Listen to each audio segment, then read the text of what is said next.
Hello everyone. Darshan BEd college की online classes में आप सभी का स्वागत।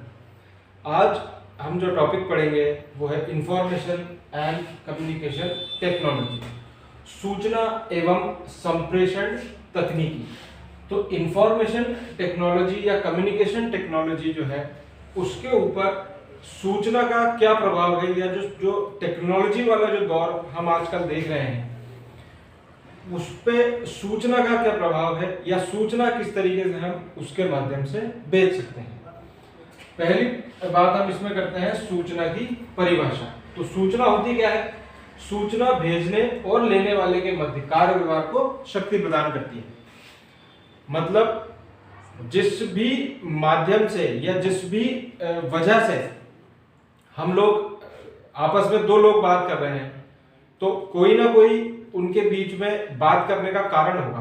तो उस बात के अंदर अगर सूचना का आदान प्रदान हो जाएगा तो वो जो उनकी बात है या जिस भी वजह से वो किसी कार्य की वजह से बात कर रहे हैं, तो उसके वो सूचना जो है शक्ति प्रदान कर देगी उसको। अगर इंग्लिश में बात करें, information is the behaviour initiating stimulus between a sender and a receiver. ठीक है। अब सूचना होती क्या है? सूचनाएं किसी विशेष क्रम में, एक पर्टिकुलर क्रम में अरेंज किया हुआ डेटा जो होता है वो सूचना कहलाती है। ठीक है। और यह भी कहा जा सकता है कि सूचनाएं जो है वो डेटा का संप्रेषण है या डेटा का समराइजेशन है, ये हम लोग कह सकते हैं। इसको आप नोट कर लें। सूचनाएं किसी विशेष क्रम में व्यवस्थित किए गए डेटा का प्रस्तुतिकरण है। मतलब एक तो कह सकते हैं डेटा का रिप्रेजेंटेशन है, या फिर ये भी कह सकते हैं कि जो सूचना है वो डेटा का समराइज्ड फॉर्म है। अब अगर टेक्निकल पॉइंट ऑफ व्यू से हम देखें तो डेटा क्या होगा?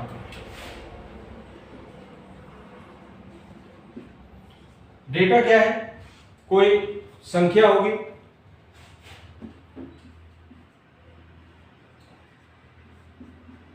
कोई नाम हो सकता है, कोई अंक हो सकता है, ठीक है, कोई निशान हो सकता है, कोई चिन्ह हो सकता है।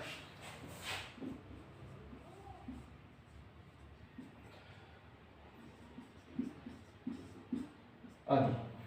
तो ये सब डेटा हो सकता है। अब अलग अलग जो सोर्सेज हैं, या कह सकते हैं जो हमारी जहां पर हम इंफॉर्मेशन को स्टोर करते हैं, वहां पर डेटा अलग अलग फॉर्म के अंदर स्टोर किया जाता है। जैसे बात करें कंप्यूटर की, तो कंप्यूटर के अंदर हम सबको पता है कंप्यूटर में डेटा किस फॉर्म में स्टोर होता है? कंप्यूटर के अंदर डेटा किस फॉर्म में स्टोर होगा? 0 और 1 बाइनरी नंबर्स इन्हें हम कहते हैं।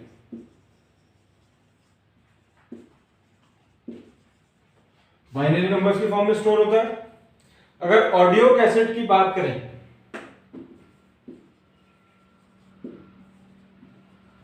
ऑडियो कैसेट आजकल तो चलती नहीं है ज्यादा, अब इनकी जगह पेन ड्राइव और फोन्स में ही सारा काम हो जाता है। पर ऑडियो कैसेट की अगर हम बात करें, ऑडियो कैसेट में सेव करना है तो डिजिटल किसकी फॉर्म में होगा? Digital sound waves. ठीक है। अब ये एक एग्जाम्पल के तौर पे हमने बात करी। अब इसके अंदर, कंप्यूटर के अंदर मान लीजिए बाइनरी नंबर के फॉर्म में डेटा स्टोर है, पर किन सॉफ्टवेयर्स के माध्यम से ये स्टोर किया जाता है? ये डेटा जो, चलिए तो स्टोर है, पर इसको प्रोसेस भी करना पड़ेगा, अरेंज भी करना पड़ेगा पर्टिकुलर ऑर्डर के अंदर। तो सॉफ्टवेयर कौन से होते हैं कंप्यूटर में? एक तो स्प्रेडशीट और डेटाबेस मैनेजमेंट सिस्टम।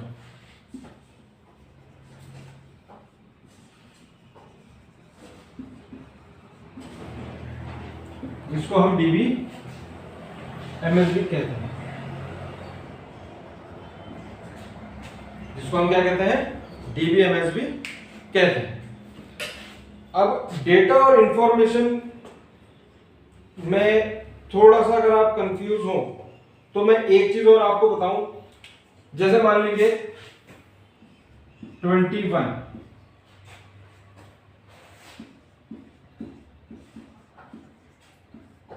संजय, ये क्या है, ये दोनों डेटा है।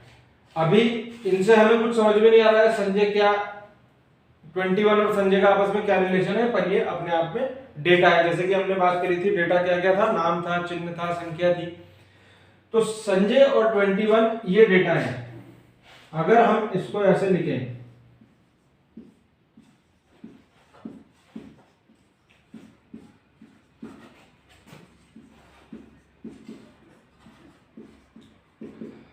संजय की उम्र 21 वर्ष है। अब ये क्या हो गया, अब ये इंफॉर्मेशन होगी, अब ये सूचना होगी। ये तो क्या था, डेटा था, इसका कोई अर्थ नहीं निकलता, पर ये क्या हो गया, ये सूचना या कहे तो इंफॉर्मेशन हो गई। आई इतनी बात समझ में? आगे चलते हैं।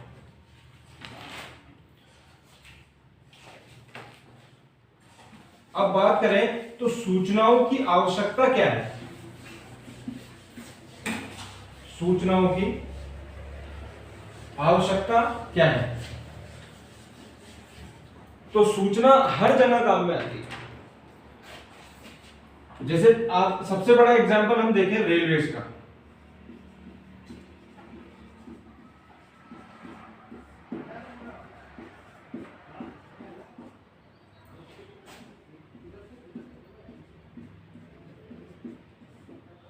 सूचनाओं की आवश्यकता क्या है? सबसे बड़ा एग्जांपल हमारे सामने क्या है? हमारे सामने सबसे बड़ा एग्जांपल है रेलवेज।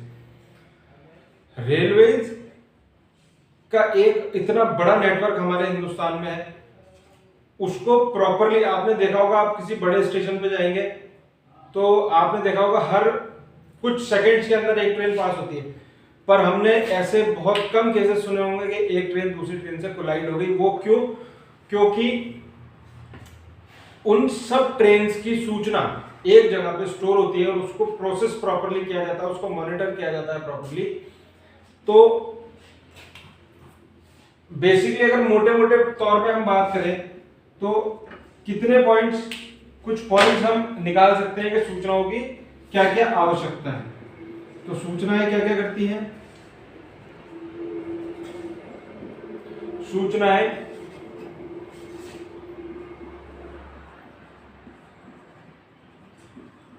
ज्ञानवर्धन में सहायक होती। ठीक है सर, पहली बात क्या होगी कि सूचनाएं क्या होती हैं? आपका ज्ञान का वर्धन करती हैं या उनको बढ़ाती हैं। दूसरी बात,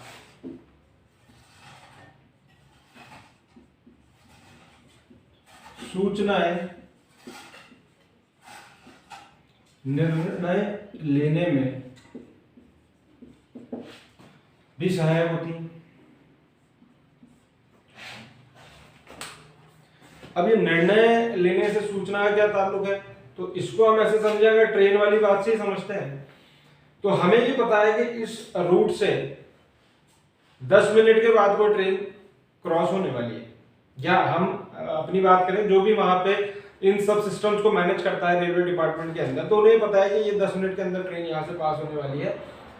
तो उस अगला जो उन्हें निर्णय लेना है, किस चीज का निर्णय लेना है कि जो नेक्स्ट ट्रेन यहाँ से हमें पास करनी है, या यहाँ से जो हम ट्रेन यहाँ से जो निकलने वाली है, तो वो उसकी टाइमिंग किस बात पे डिपेंड करेगी कि उनके पास ऑलरेडी सूचना है कि यहाँ से इतनी देर में इतनी ट्रेन निकलने वाली है। तो उस चीज को कैलकुलेट करके जो टाइम स्लॉट बचेगा उसके अंदर वो नई ट्रेन या दूसरी ट्रेन जो है वो निकाल सकते हैं।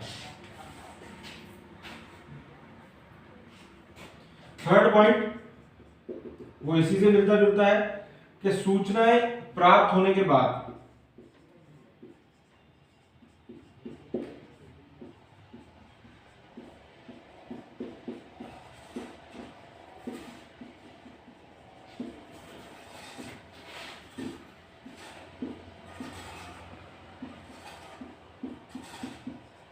भविष्य के कार्य का निर्णय किया जाए।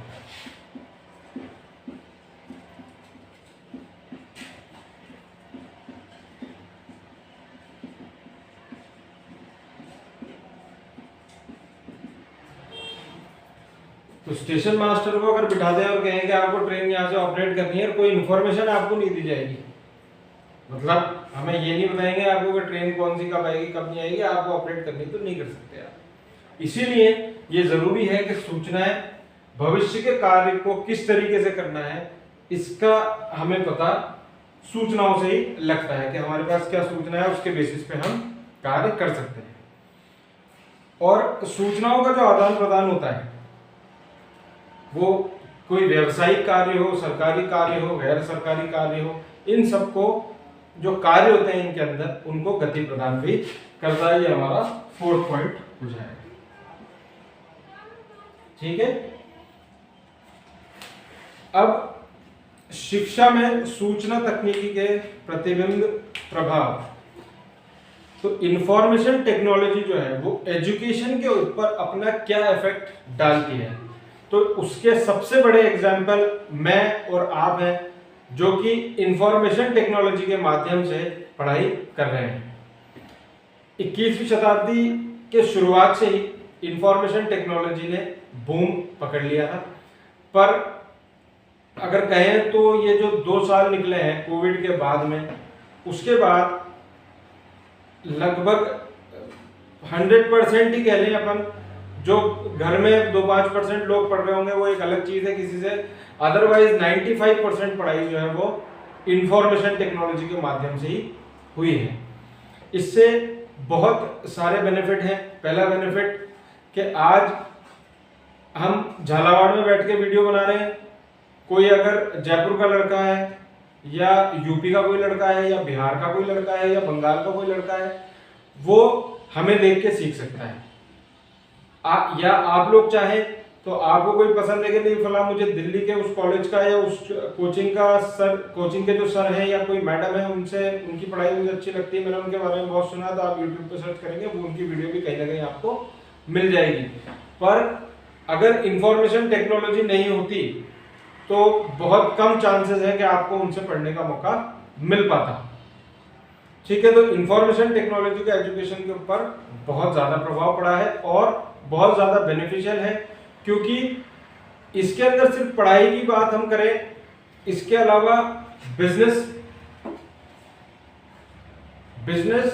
आज हम घर बैठ के, पहले हमारे पास ऑप्शन यही होता था कि हमारे शहर के अंदर 10 दुकानें हैं, इन 10 दुकानों में से आपको कुछ ना कुछ खरीदना है, पर अब आप पूरी दुनिया में से जहां से चाहे जो चाहे वो ऑर्डर फोन पे अपने बैठ के कर सकते हैं, वो सब इंफॉर्मेशन टेक्नोलॉजी के माध्यम से। आशा करता हूं जो आपको मैंने पढ़ाया वो आपको पसंद आया होगा। मिलते हैं नेक्स्ट वीडियो में। Thank you so much.